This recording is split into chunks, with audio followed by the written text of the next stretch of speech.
जुडो में बगी माइनर जे आबादकारनि पाणी जे हथरादू खोट ऐं डायरेक्टर नारा कैनाल ते हमलो कंदड़ जवाबदारनि जी गिरफ़्तारी लाइ रैली कढी एहतजाजी मुज़ाहिरो कयो आहे। जमड़ो कैनाल जे मेन टेल बगी माइनर सिल्वर शाख जे आबादकारनि जलील उनड़, अयास कोसो, एडवोकेट मुमताज कोसो, मीर एजाज टालपुर, जमान जमाली ऐं ॿियनि वॾे अंग में गॾिजी सब्ज़ी मंडीअ खां एहतजाजी रैली कढी टाउन कमेटी वटि मेन मीरपुर ख़ास रोड ते एहतजाजी मुज़ाहिरो करे नारेबाज़ी कई आहे।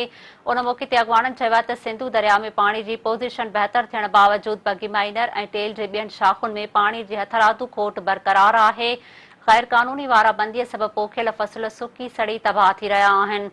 उन्हनि वधीक चयो आहे त जुडो शहर ऐं ॿहिराड़ी वारनि इलाइक़नि में पीअण जे पाणी जो बहिरान संगीन थी वियो आहे। पाणी न मिलण सबबि आबादकार तोड़ी शहरी सख़्त परेशान आहिनि।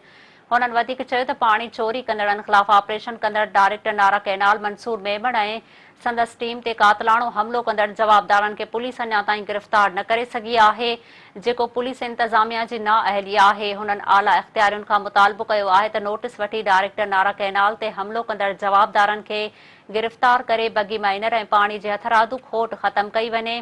ॿी सूरत में सख़्त एहतजाज कयो वेंदो।